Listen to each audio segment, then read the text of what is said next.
My name is Ryan. I'm almost 30 now, but I still haven't forgotten that night. Back when I was in college, I desperately needed money, so I worked the night shift at a small gas station outside town along the highway. The place was completely isolated. Empty roads, dead trees in the distance, and the occasional sound of trucks passing through the darkness. The station was called Miller's Fuel Stop. It was old. The inside always smelt like burnt coffee, while the old fluorescent lights buzzed and flickered constantly, making the whole place feel unsettling. For the first few weeks, everything was normal. The nights were boring, but never scary. That changed during a stormy night in October. It was around 2 a.m. Rain slammed against the windows while thunder shook the building. I was behind the counter scrolling through my phone when suddenly pump number 4 activated by itself. The dollar amount on the screen started increasing as if someone was pumping gas. I looked outside immediately. Nobody was there. No car, no person. I assumed the machine was malfunctioning, so I walked outside and shut it off manually. But the moment I stepped near the pump, chills ran through my body. On the wet concrete, I could clearly see fresh tire marks, but they suddenly stopped halfway, like the vehicle had vanished into thin air. I went back inside. 5 minutes later, the same thing happened again. Pump 4 turned on. This time, I checked the CCTV monitor. On the screen, there was a black SUV parked beside the pump, but when I looked outside through the window, nothing was there. I froze. Then I saw a woman slowly step out of the SUV on the monitor. She wore a long white coat, and her hair looked soaking wet. Her head was tilted down. My heart started pounding, because the entrance bell never rang, yet somehow, seconds later, she was standing right in front of me. I swear I never heard the door open. In a cold, distant voice, she asked, "Can I use the restroom?" Her voice sounded wrong, like it was echoing from somewhere far away. I nervously pointed toward the hallway. "Yeah, back there." She started walking. And then I noticed something horrifying. There were no wet footprints behind her. It was pouring outside, but not a single drop of water touched the floor. I waited for a while, 5 minutes, 10 minutes. Then suddenly, a loud crashing sound came from inside the restroom. I rushed over. When I opened the door, the bathroom was empty, completely empty. But written across the mirror with a finger were the words, "Don't look outside."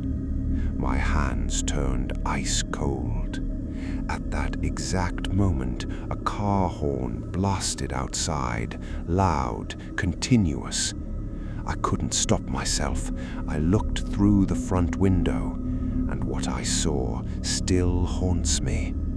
The black SUV was parked beside Pump 4, but nobody was inside, except for a twisted face pressed against the driver's side window. It looked human, but the eyes were completely black, and it was smiling slowly at me. I stumbled backward in terror. Then every light inside the station shut off. Darkness swallowed the building. Only the SUV headlights remained on outside. I grabbed my phone, but there was no signal. Then I heard footsteps, wet footsteps. Tap, tap, tap. Someone was walking beside the counter. I held my breath and crouched down behind the register. The footsteps slowly stopped directly in front of me. Then a low whisper said, "You looked outside." I couldn't move. A few seconds later, silence returned. Suddenly, the lights came back on. The station was empty. No SUV, no woman. The next morning, I told the manager everything. He stayed quiet the entire time, then pulled out an old newspaper clipping. 10 years earlier, during a stormy night, a woman had died in a car accident right beside pump number 4. According to reports, she had entered the station asking for help, but the employee working that night ignored her. The most terrifying part? The accident happened at exactly 2 a.m. After that night, I never worked another night shift again. But sometimes I still dream about pump number 4 turning on by itself.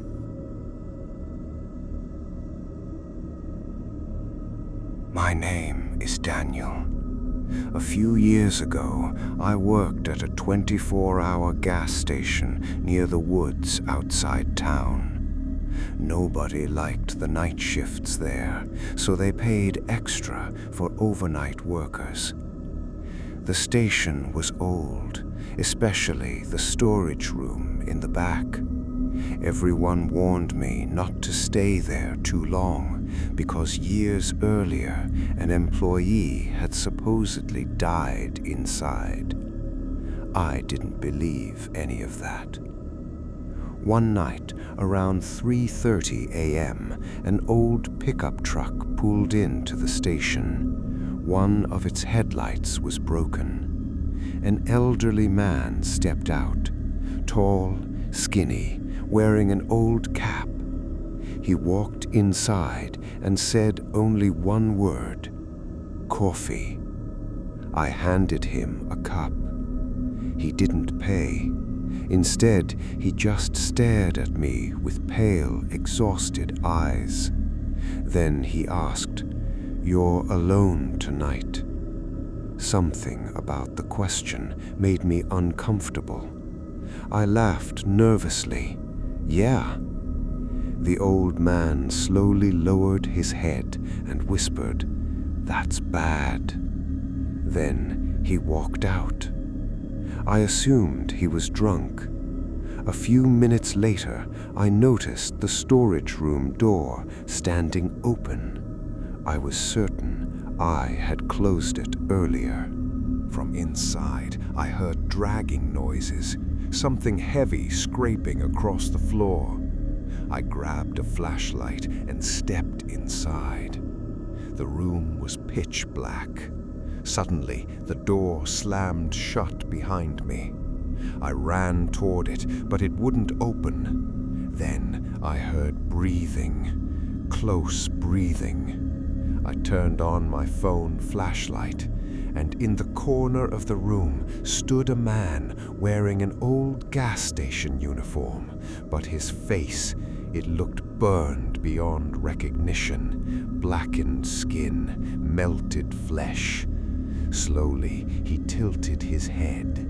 Then he asked, "He left you too?" I screamed. At that exact second, the storage room door suddenly opened by itself. I sprinted outside. The entire station was empty. Later, when I checked the CCTV footage, I almost threw up. According to the cameras, I had been standing alone inside the storage room the whole time. Nobody was there. But I know what I saw. The next morning, the manager finally told me the truth. Years ago, a fire had broken out in the storage room. One employee died trapped inside after his co-worker panicked and escaped without helping him. And the old man in the pickup truck? When I described him, the manager turned pale and said, "That guy died years ago." My name is Jason. I used to work as a truck driver, spending long nights alone on empty highways. Sometimes I'd stop at small gas stations in the middle of nowhere just to stay awake. 3 years ago, during winter, I was driving through Nevada late at night. Thick fog covered the road, and there wasn't another vehicle in sight. Around 3 a.m., my fuel started running low, so I stopped at a tiny gas station off the highway. The place immediately felt wrong. Half the sign lights were broken. Inside the station, only one young woman sat behind the counter. She looked nervous, constantly glancing outside through the windows. I grabbed a coffee and joked, "You okay?" She stayed silent for a second before quietly saying, "If someone knocks on the window, don't look." I laughed, assuming she was messing with me, but she wasn't smiling. Then suddenly, knock, knock, knock. The sound came from outside the front window. The girl instantly crouched behind the counter in terror. Confused, I looked outside. A man stood there. His face was hidden because his head was lowered. He wore a long black coat. I started walking toward the door, but the girl screamed, "No!" There was pure panic in her eyes. The man knocked again, harder this time. Knock, knock, knock. Then slowly he raised his head. I froze. He had no face, just pale skin stretched smoothly across where his features should have been. I stumbled backward. At that exact moment, every light inside the station shut off. Darkness consumed everything. Outside, through the fog, the faceless figure still stood there. Then the door handle slowly began turning. The girl started crying softly. "He came back." I whispered, "Who is that?" She answered, "3 years ago, there was a robbery here. Someone died. Ever since then, he comes back every winter." Suddenly, bang! Something slammed violently against the door. Both of us jumped back. Then silence. 1 minute passed. Then another. Finally, I gathered enough courage to look outside. Nobody was there, but footprints in the snow led directly to the station entrance and then simply stopped, as if whoever made them had simply disappeared. I didn't stay another second. I jumped into my truck and drove away immediately. But the strangest part came later. The gas station I stopped at that night had actually been abandoned for 5 years.